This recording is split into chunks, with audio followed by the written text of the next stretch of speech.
On this week's edition of District Directions, Miss Connie Blaney will be joining us with her district update. Dr. John Clinton will have a look at the fine arts in Norman, and Mike Bumgardner will be joining us to discuss the upcoming superintendent predicament.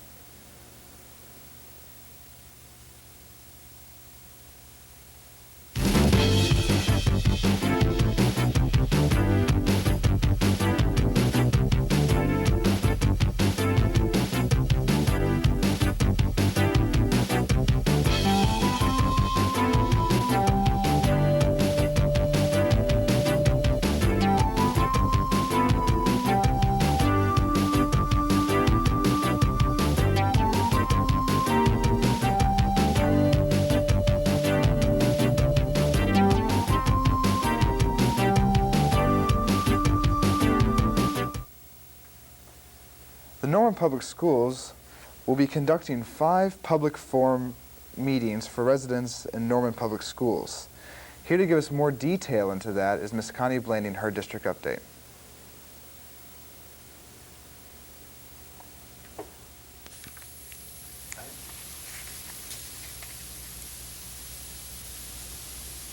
Good evening. The Assistance League of Norman and the Norman Public Schools will hold Kindergarten Roundup on Wednesday, May 7th from 8 a.m. in the morning to 7 p.m. at each elementary school in the district. Coordinating the Kindergarten Roundup for the Assistance League is Diana Williams, assisted by Pat Nolan, Director of Student Services for the Norman Public Schools. Parents or guardians need to complete enrollment at the school the child will attend. Enrollment will also be held for students who are currently attending a private kindergarten and who wish to enroll in the first grade. Kindergartners must be 5 years old on or before September 1st of 1997. An official birth certificate and current immunization records must be presented at the time of enrollment. The Norman Board of Education will be conducting 5 public forums for all residents of Norman Public Schools on May 6th, May 8th, May 13th, and May 15th to seek input on hiring of the new superintendent for Norman Public Schools. Mike Bumgardner, our President of Board of Education, has announced. This will be an opportunity for everyone to share their ideas about what they want to see in our new superintendent, such as characteristics, leadership style, and other traits. All 5 public forums will be held from 7 p.m. to 8:30 p.m. Dates and locations are as follows. Tuesday, May 6th, Lincoln Elementary Gymnasium.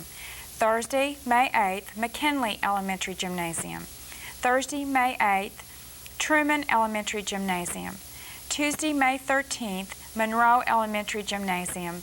And Thursday, May 15th, in the Eisenhower Elementary Cafeteria. 2 school board members will be attending each of the public forums. The board members plan to ask certain questions of their audience. There will also be time allotted for questions and discussion from the audience. Mr. Bumgardner said that the public forum is not a time to discuss personnel items or any other issue that is not related to choosing a new superintendent. Mr. Bumgardner said that we appreciate the views of our community. This is a very important decision that we will not take lightly. We reassure our community that this will be an orderly transition process with involvement from as many people as possible.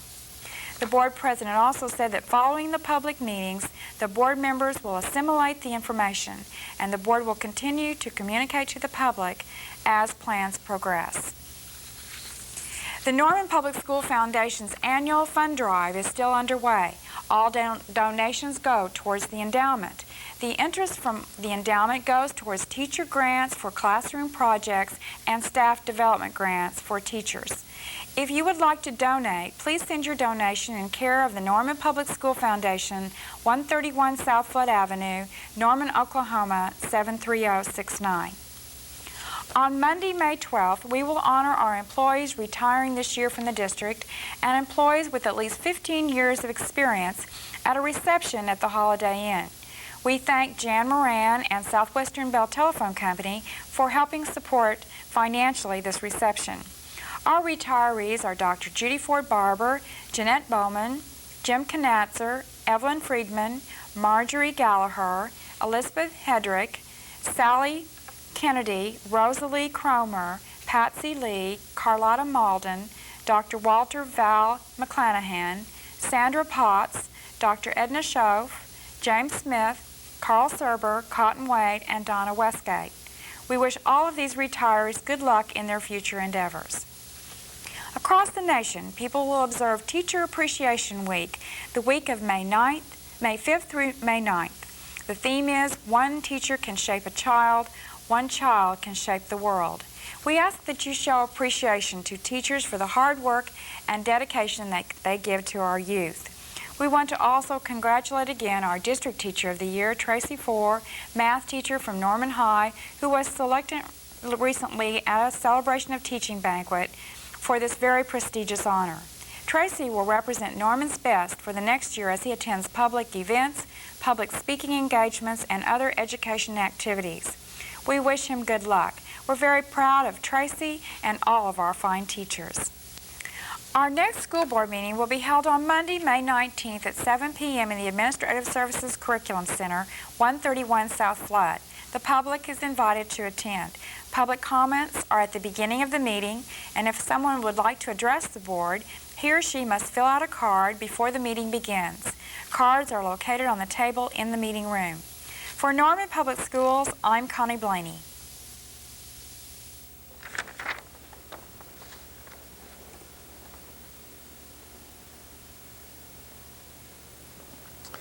NIMPA, Norman Instrumental Music Parents Association, is a group of parents whose kids are involved in bands and orchestras around the Norman District.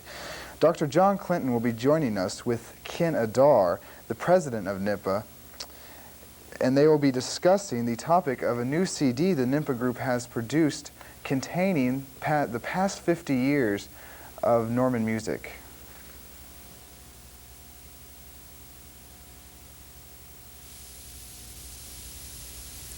Welcome to Focus on the Fine Arts. My name is John Clinton. I'm the Director of Fine Arts for the Public Schools.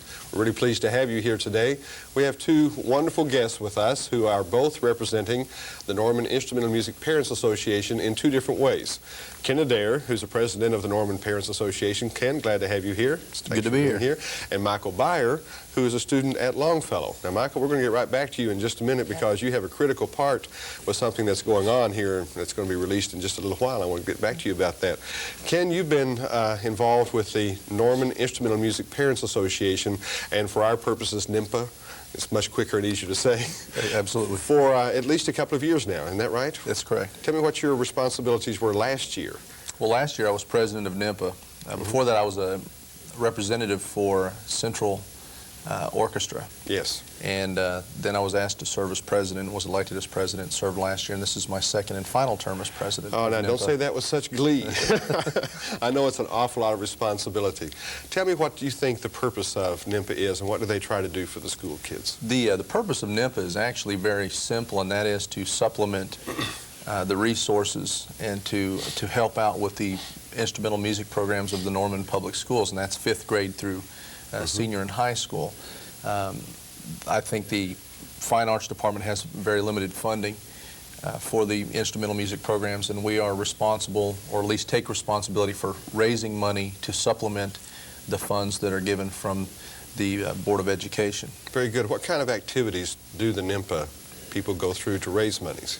We have traditionally, I think I've heard stories of selling pizzas in magazines in years gone by, but traditionally for the last few years, the major source of fundraising has come from the All-City Concerts, and that is consists of money that is taken in at the door, and it consists of ad sales.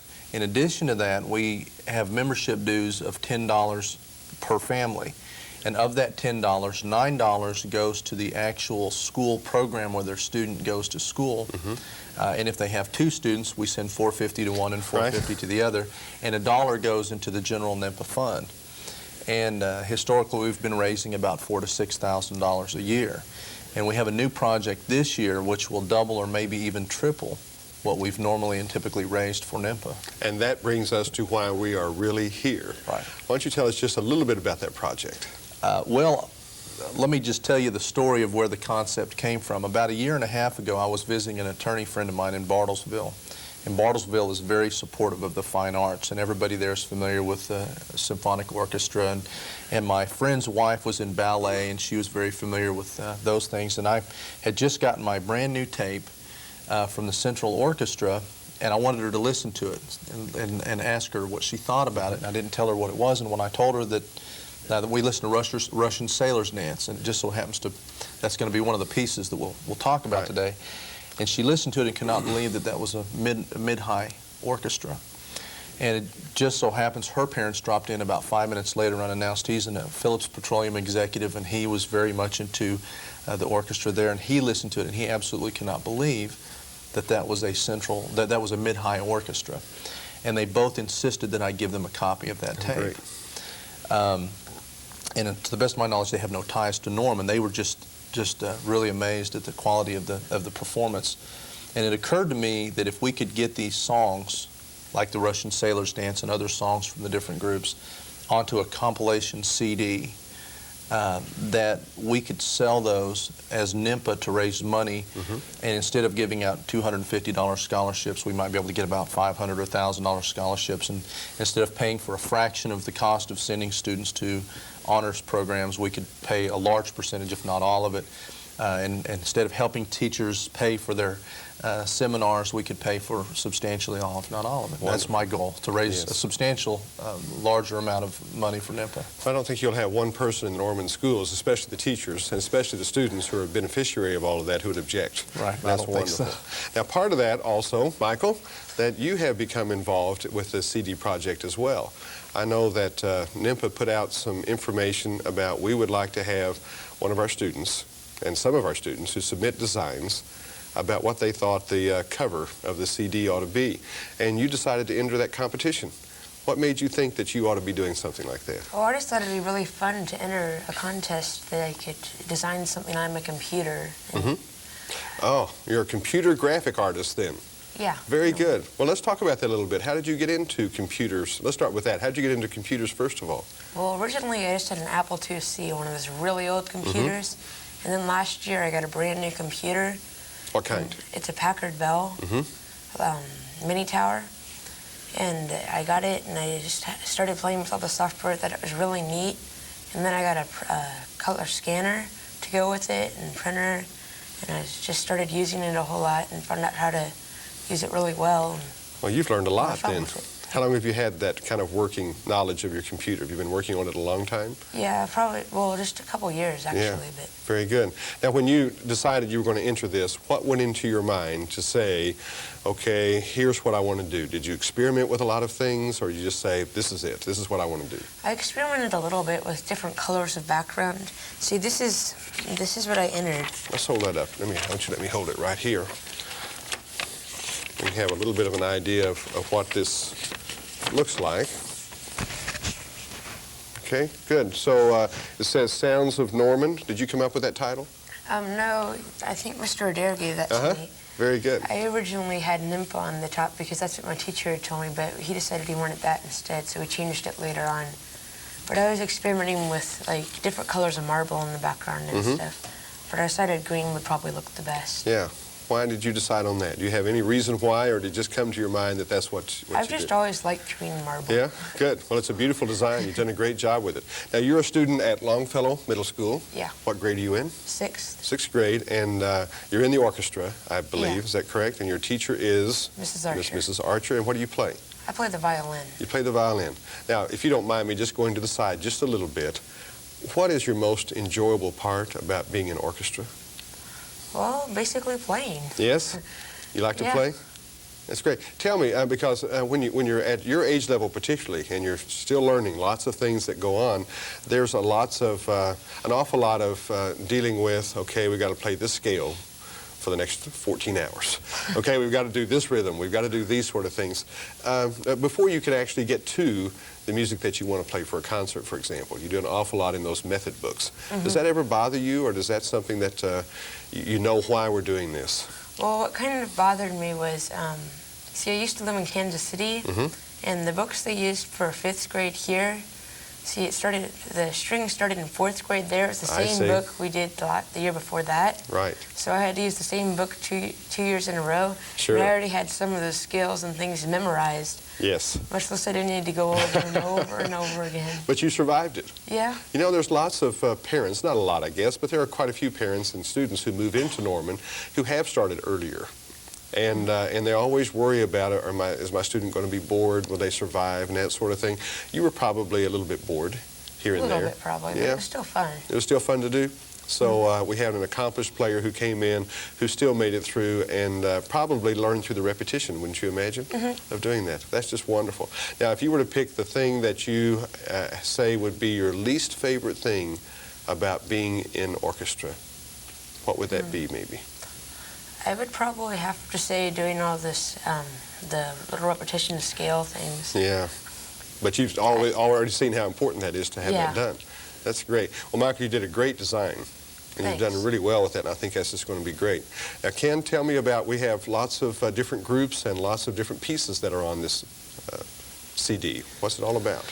Well, I tell you, it's really it's an amazing compilation of songs. We have performances starting from 7th and 8th grade band and orchestra all the way through senior and high school. And on the CD, I mean, you could just click through a few seconds per song, and you can just literally, like a timeline, watching and observing these students as they develop from relatively new instrumental music students to incredibly competent seniors and juniors and sophomores in high school.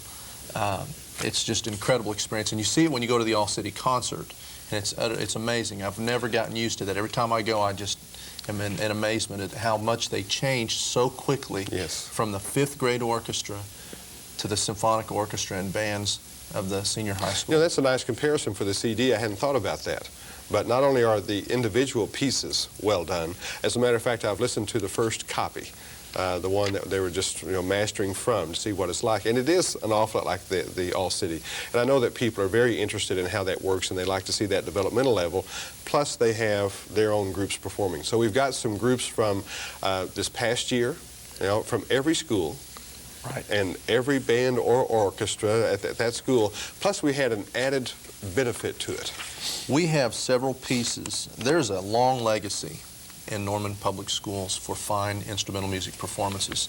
And this legacy was created by former directors that were here back in the 40s and the 50s and the 60s. And they were setting benchmarks throughout the state and throughout this region, and in some respects nationally, decades ago. And because of the benchmarks that they set, and the standards of excellence that they set for the instrumental music programs here, we have one of the finest instrumental music programs in the nation. We have, I think, the finest in the state, sure. Yes. Surely. But and my understanding is, from hearing with the other, from the directors, the band directors and orchestra directors, that actually our program here in Norman Public Schools is nationally renowned, and it is talked about nationally, and consequently so are you. Well, for good or evil, yes, that's true. So we have several pieces here from 1972, with Dylan and Morgan as directors. That's the Norman High School Orchestra, the Symphony in B minor, unfinished. From 1957, we have Sagaro. I hope I pronounced that correct. That's correct. Performed by the Norman High School Band, and Robinson was the director. From 1957, we have Inver Cargill, performed by the Central Junior High School Band in 1957, with Middleton as the director.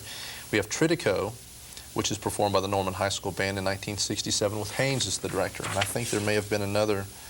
I think those were the older pieces. What we've done is actually what you did and your staff did was to hunt down some old reel-to-reel tapes of these recordings back in the good old days. Yes. And so there's going to be some nostalgia on this CD. It's not only going to be this timeline of performances from 7th grade through high school, but we're also going to have some nostalgic pieces. Some of them, I understand, are still talked about in the band rooms and orchestra absolutely. rooms of the Norman Public Schools. Yeah, we always get, just like I do now, and almost everybody who's my age or a little bit older, you know, the good old days. And the good old days somehow or another never return. However, the good old days for the present people are right now. Right. And they are just as good as they've ever been. Right. And just as another aside with that, you know, those people are going to be back. Right. And we are looking forward to having this CD for them, because Bill Robinson, James Middleton, John Morgan, Harry Haynes, Jackie Dillon are all coming back the week of May the 12th, so they can be with us for our concerts, and also so they can be at the reception we're going to hold on May the 14th on Wednesday night out at the Holiday Inn. So it's going to be a really good time. Right. It's nice to have that going on. I think it's going to be great. Tell me a little bit now. You have come from Kansas City, and you have moved to Norman in the last 2 years. Where did you Yeah. do your elementary school study? I did my elementary school. I started out in St. Anne's private Catholic school, and then I changed schools to Prairie School. It was a brand new school because the old Prairie had been burnt down. Yes. And then that's where I got all my grade school education, except for my 5th grade, which was when I came here, Where was that? Cleveland. Cleveland. So you had a gentleman named Mr. Shelley, Yeah. who was your teacher over there, and then you moved to Miss Archer over here at Longfellow. Now, Ken, along with that, you have a history in band also. Well, I started in, actually I started in music when I was 4. I started playing the guitar and other instruments when I was about 4. Started taking guitar lessons when I was 7. And I started in the Norman, not the Norman, Middale, actually I started in Sapulpa Junior High School and elementary school in band in 6th grade and 7th grade, and then spent the remainder of my time in the Middale public schools, who in their own right have a rather substantial instrumental music program. Yes, they do. But in my opinion, I've had first-hand experience with Norman Public Schools, and it's still, in my opinion, it's the absolute best. Very good place. Now, you were a percussionist? I was a percussionist. You still yes. play occasionally? Yes, I do. Very, very good. Now, that's a nice tribute It is. to the Middale School District Absolutely. as well. I think And to Albert Buswell and Wes McClendon and the other directors over there in Del City. that's great. Now, this CD that we're producing, which is going to have Michael's wonderful graphic art work on it, and it's going to be produced and should be available to us somewhere right around May the 12th, as I understand. That is my understanding, Okay, yes. very good. We're hoping for the best anyway. Right. That'll be ready. If the people wanted to buy that, I'm sure that they would be able to buy that maybe at the school concerts. We are going to try to make them available at the school concerts, and we will, you can call my office at 447-6655 if you want to make arrangements to get one or pick one up. I think we haven't worked out the details. I think we're going to try to make them available maybe at like Norman Music Center. Okay. Or we're going to try to have a couple of places maybe there, or the Chamber of Commerce, where you can go by to pick one up. Good. Now, you just mentioned Norman Music Center. We have at least 2 sponsors who are helping with us. That's correct. The Norman Music Center and the Security National Bank are 2 sponsors. They're the ones that have fronted the money to help us pay for the CD, so that virtually all, if not all of the money that we make by selling these CDs will go directly to NIMPA. And when it goes to NIMPA, it goes directly to the Norman Public Schools. See, that's a really nice thing to know, that we're not so overburdened with bureaucracy or papers or things like that, that we really give more than 90% back to the individual students. I think it's closer to 100%. You're probably right. If it's not 100%, it's very close to 100%. That's wonderful. And you were talking a little bit earlier about the good old days, and I'm not sure if we have a Charles Hollingsworth piece in here. Do we? Well, sure we do. Okay, we have 1957, yes. 1957. We have a Charles Hollingsworth piece in here, and he is the president of Security National Bank, who is just infinitely supportive of the Norman Public Schools instrumental music programs. Yes, he has been. Well, it's nice to see that the parents and the people who are all involved in this can make such a big difference in our students' education and in the funding that goes towards them to do some wonderful things. All the way through Michael, who is not only a wonderful musician, violinist in the Longfellow Orchestra with Miss Archer, but also a good graphic artist. And has made good use of technology and make this all work. So they could call you at 447-6655. That's correct. And make arrangements for that. And have we decided on a cost for the CD yet? They're $12. $12. That's a good price for a CD. Very good price. Especially we've got 74 minutes of everything from beginning bands all the way through symphonic orchestras and symphony bands. It's going to be a wonderful CD. It's a good buy, and it's an excellent cause. Yes, and a really good investment in the future Yes, of our students here and in the music education that they have. It's going to, this is volume 1. It doesn't show it on here, but it's going to say volume 1 on there, and we anticipate that every 2 to 4 years we will probably bring out a new volume, and so that we can catch the various students at different stages in their progression through the Norman Public School system. And it will never become old. No, it'll Because never the be music old. is always fresh and the students are always there on that CD. And I think that is demonstrated by the fact that we have pieces from 1950s and the 1960s and 1970s on this CD. It's a timeless treasure and evidence of the greatness of the Norman Public School That's instrumental great. music programs. Well, Ken, thank you very much for being with us today, and thank you for your work with the Norman Instrumental Music Parents Association and for all of our students and teachers. And Michael, thank you for the work. We're looking forward to what's going to happen to you in the next several years as you progress through the public schools and you become, I'm sure, a wonderful violinist. So thank you very much for being here. And thank you for being with us as we have focused on the fine arts.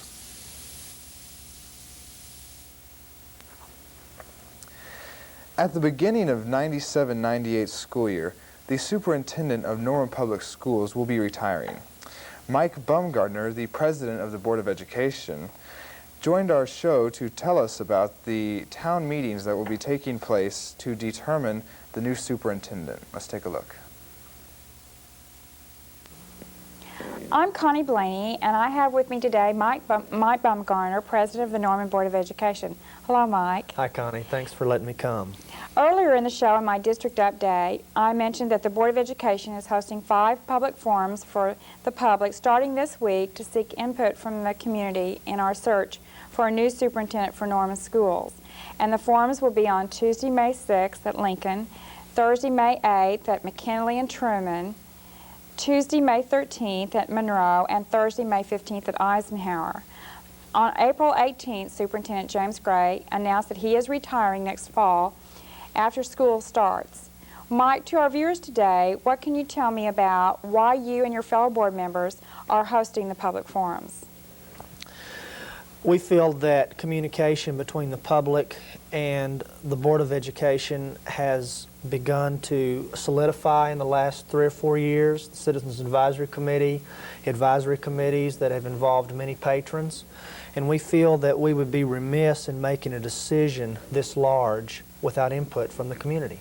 Okay, and if I attend a forum, what kind of format should I expect, and are there any certain guidelines that you've established for these public meetings?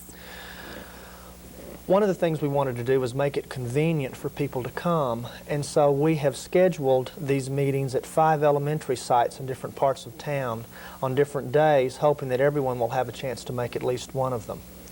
And we will have a format that will last an hour and a half from 7 to 8:30, and we have a set of questions and concerns that we want to talk about with the people at each of these forums in order to get their ideas. Feeling that we want to know what kind of attributes, characteristics, qualifications that the community wants in its next superintendent. And we know that people are concerned about a superintendent's credentials, their background, qualifications. We know they're concerned about the role they'll play in the community. We know they're concerned about their knowledge of instructional leadership and curriculum. We know that people want to know about their ability to handle school finance, which is very complicated and difficult. Management style is another thing that many people are concerned about. How they will handle bond money in the future and what kind of vision they have for capital improvements.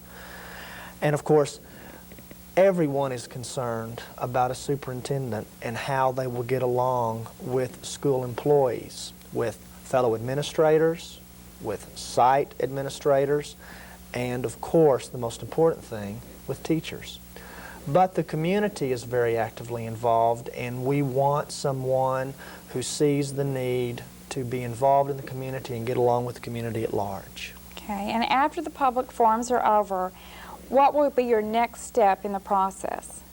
We will take the information that we get at the forums, we will compile it into a document, and at the board meeting in May, on May the 19th, in an executive session at the end of the meeting, we will take that information and begin to discuss and put it together and talk about general common kinds of characteristics that we know will help us in deciding the next stage of the process. And at that point, we will decide where we go from here. Do you have a certain timeline? We are not wanting to hold ourselves to a timeline. This is not a decision that you rush through quickly because it's too important, and we want to give ourselves the time to make a good decision and decide what kind of process we want to use to go out and find a superintendent. Okay. And if I'm someone that cannot attend a forum, what other ways can someone communicate with you about their views and suggestions and ideas about the qualifications that they feel should be in a new superintendent? All board members are very open to talking with individuals in the community. Our phone numbers and addresses are published. You can call Central Administration to get that information. At the May meeting, as at every monthly meeting, we have a portion of the time that we dedicate to public communication. A patron would simply need to come 10 minutes before the meeting begins, fill out a card, and at the appropriate time they will be called to the podium. They'll be given 5 minutes to talk about anything they want to talk about. Okay, and the number is 364-1339 at the central office. We do seek community's input. Thank you, Mike, for being with us today. Well, thanks a lot, Connie. This is very important, and I appreciate you letting me come. We want to thank the viewers today for being with us on District Directions. Until next time, I'm Connie Blaney with Norman Public Schools. And a reminder to all of you sons, daughters, fathers, stepsons, wherever you may be or whatever you are, Mother's Day is upcoming, May 11th. So remember that. Say Happy Mother's Day to your mother. So for Channel 29, I'm Lawrence Bothwell. Have a good night.